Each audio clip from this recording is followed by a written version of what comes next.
Hi hello ನಮಸ್ಕಾರ. ಯಾರೆಲ್ಲ ಈ ವಿಡಿಯೋನ ನೋಡ್ತಾ ಇದ್ದೀರೋ ಅವರೆಲ್ಲರಿಗೂ ನಮಸ್ಕಾರ.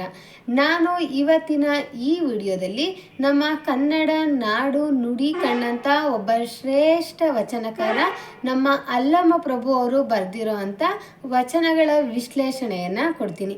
ಯಾರೆಲ್ಲ ಈ ವಿಡಿಯೋನ ನೋಡ್ತಾ ಇದ್ದೀರೋ ಅವರೆಲ್ಲರೂ ಎಲ್ಲೂ ಸ್ಕಿಪ್ ಮಾಡದೆ ಕೊನೆಯವರೆಗೂ ನೋಡಿ. ಹಾಗಾದರೆ ಈ ವಚನಗಳಿಗೆ ಮತ್ತು ನಮ್ಮ ಜೀವನಕ್ಕೆ ಇರೋವಂಥ ಸಂಬಂಧಗಳು ಮತ್ತು ಆ ವಚನಗಳು ನಮ್ಮ ಜೀವನಕ್ಕೆ ನೀಡುವಂಥ ಸಂದೇಶಗಳು ಯಾವುವು ಅಂತ ನೋಡೋಣ. ನಮ್ಮ ಅಲ್ಲಮ ಪ್ರಭು ಬರೆದಿರೋಂಥ ಮೊದಲನೇ ವಚನ ಯಾವುದು ಅಂದರೆ, ನಾನೆಂಬ ಅಹಂಕಾರದಲ್ಲಿ ನಾನುಂಡೆ ನಾದಡೆ ನನಗದೆ ಭಂಗ, ಸ್ತುತಿ ನಿಂದನೆಗೆ ನೊಂದೆ ನಾದಡೆ ಅಂಗೈಯಲ್ಲಿ ಗುಹೇಶ್ವರ ಲಿಂಗಕ್ಕೆ ದೂರ ಕಾಣ ಸಂಗನ ಬಸವಣ್ಣ. ಇದು ಅಲ್ಲಮ ಪ್ರಭು ಅವರು ಬರೆದಿರುವಂಥ ವಚನ. ಈ ವಚನದ ಅರ್ಥ ಏನಪ್ಪ ಅಂತಂದರೆ, ಈಗ ನೋಡಿ, ಸಾಕಷ್ಟು ಜನಕ್ಕೆ ಒಂದು ಅಹಂಕಾರ ಅನ್ನೋದಿರುತ್ತೆ. ಏನು ಅಹಂಕಾರ ಅಂದರೆ, ನಾನು ಅನ್ನೋ ಒಂದು ಅಹಂಭಾವ ಅವರಲ್ಲಿ ಇರುತ್ತೆ. ಅವರು ಯಾವಾಗಲೂ ನಾನು, ನನ್ನಿಂದ, ಇದು ನಂದೇ, ನನ್ನಿಂದನೇ ಆಗಿದ್ದು, ಇದೆಲ್ಲದಕ್ಕೂ ನಾನೇ ಕಾರಣ, ಒಟ್ಟಾರೆಯಾಗಿ ನಾನು ಅನ್ನೋ ಅಹಂಭಾವ ಅವರಲ್ಲಿ ಇರುತ್ತೆ. ಅವರನ್ನು ನಾವು ಅಹಂಕಾರಿಗಳು ಅಂತೇಳಿ ಕರಿತೀವಿ. ಈ ಅಹಂಕಾರಿತನ ಅವರ ಜೀವನಕ್ಕೆ ಹೇಗೆ ಮುಳ್ಳಾಗುತ್ತೆ ಅಂದರೆ, ಅವರು ಯಾವಾಗಲೂ ನಾನು ಅನ್ನೋ ಭಾವನೆಯನ್ನು ತೋರೋದ್ರಿಂದ ಅವರು ಬೇರೆಯವರ ಕೆಂಗಣ್ಣಿಗೆ ಕೂಡ ಗುರಿಯಾಗಬಹುದು ಮತ್ತು ಬೇರೆಯವರಿಂದ ತೆಗಳಿಕೆ ಮತ್ತು ನಿಂದನೆಗೂ ಕೂಡ ಅವರು ಒಳಗಾಗಬಹುದು. ಈ ನಾನು ಅನ್ನೋ ಅಹಂಕಾರ ನಮ್ಮ ಯಶಸ್ಸಿಗೆ ಅಡ್ಡ ಆಗಬಹುದು. ಅದಕ್ಕೆ ನೀವು ಜೀವನದಲ್ಲಿ ನಾನು ಅನ್ನೋ ಒಂದು ಅಹಂಕಾರವನ್ನು ಬಿಟ್ಟು ಎಲ್ಲರಲ್ಲಿ ಒಬ್ಬನಾಗಿ ಬದುಕೋದನ್ನು ನೀವು ಕಲಿಬೇಕು. ನೀನು ಎಲ್ಲಿ ತನಕ ನಾನು ಅಂತಿರ್ತೀಯೋ ಅಲ್ಲಿವರೆಗೂ ನೀನಾಗೆ ಉಳ್ಕೋತೀಯ. ನೀನು ಯಾವಾಗ ನಾವು ಅಂತ ಹೇಳ್ತೀಯೋ, ನಾನು ಕೂಡ ಎಲ್ಲರಲ್ಲಿ ಒಬ್ಬನು ಅಂತ ನೀನು ಯಾವಾಗ ಅಂದ್ಕೋತೀಯೋ ಆಗ ಮಾತ್ರ ನೀನು ಸಮಾಜದಲ್ಲಿ ಒಬ್ಬ ಒಳ್ಳೆಯ ವ್ಯಕ್ತಿಯಾಗಿ ಗೌರವವನ್ನು ಪಡೆಯೋದಕ್ಕೆ ಸಾಧ್ಯ ಆಗುತ್ತೆ. ಅದಕ್ಕೆ ನೀನು ಎಷ್ಟು ಸಾಧ್ಯವೋ ಅಷ್ಟು ನಾನು ಅನ್ನೋದನ್ನು ಬಿಟ್ಟು ನಾವು ಅಂತೇಳಿ ಬದುಕೋದನ್ನು ನೀನು ಕಲಿಯಬೇಕು. ನೀನೇನಾದರೂ ನಾನು ಅನ್ನೋ ಅಹಂಕಾರದಲ್ಲಿ ಉಳ್ಕೊಂಡ್ರೆ ಆ ದೇವರು ಕೂಡ ನಿನ್ನಿಂದ ದೂರವಾಗ್ತಾನೆ. ದೇವರು ಅನ್ನೋ ಭಾವ ಕೂಡ ನಿನ್ನಿಂದ ದೂರವಾಗುತ್ತೆ.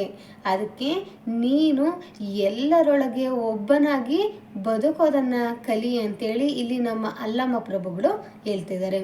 ಮತ್ತು ಇದೇ ಥರದ ಇನ್ನೊಂದು ವಚನವನ್ನು ನೋಡೋದಾದರೆ, ಇನ್ನೊಂದು ವಚನ ಏನಪ್ಪ ಅಂತಂದರೆ, ಆಸೆಗಳಿಗೆ ಸತ್ತರು ಕೋಟಿ ಜನ, ಆಮಿಷಗಳಿಗೆ ಸತ್ತರು ಕೋಟಿ. ಆಮಿಷಗಳಿಗೆ ಸತ್ತರು ಕೋಟಿ ಜನ, ಹೆಣ್ಣು ಹೊನ್ನು ಮಣ್ಣಿಗಾಗಿ ಸತ್ತರು ಕೋಟಿ, ಗುಹೇಶ್ವರ ಲಿಂಗ ನಿನಗಾಗಿ ಸತ್ತವರನ್ನು ನಾ ಕಾಣೆ.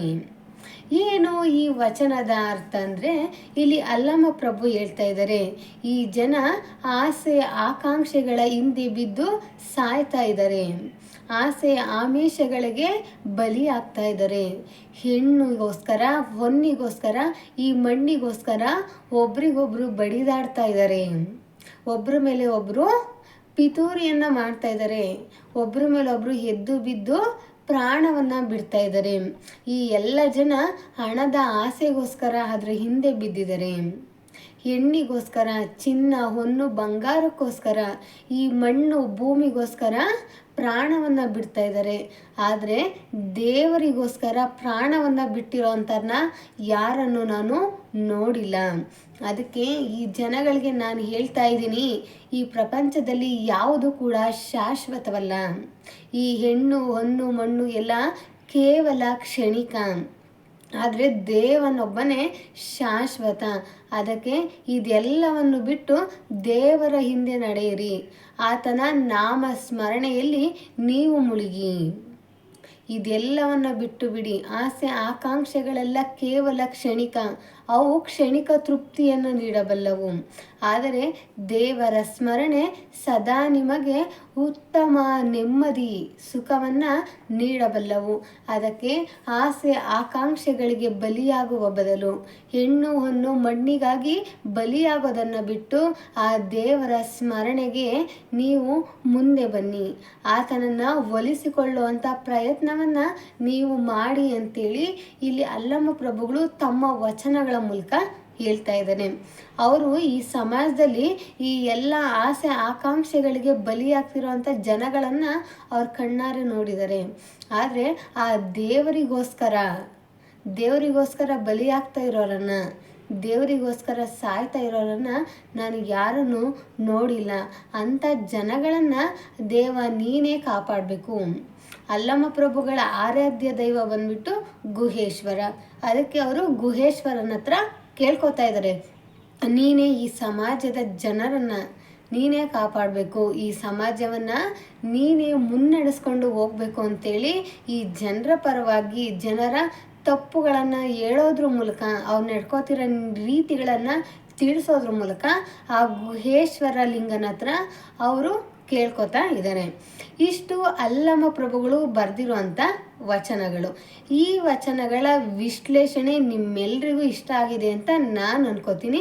ಇಷ್ಟ ಆಗಿದ್ರೆ ದಯವಿಟ್ಟು ಲೈಕ್ ಮಾಡಿ, ಶೇರ್ ಮಾಡಿ ಮತ್ತು ಸಬ್ಸ್ಕ್ರೈಬ್ ಮಾಡಿ. ಹಾಗೆ ನನ್ನ ಇನ್ನಷ್ಟು ಮತ್ತಷ್ಟು ವಿಡಿಯೋಗಳನ್ನು ನೀವು ನೋಡಿ ಸಪೋರ್ಟ್ ಮಾಡಿ ಅಂತ ಕೇಳ್ಕೊತಿದ್ದೀನಿ. ಎಲ್ಲರಿಗೂ ಧನ್ಯವಾದಗಳು. ಜೈ ಹಿಂದ್, ಜೈ ಕರ್ನಾಟಕ ಮಾತೆ.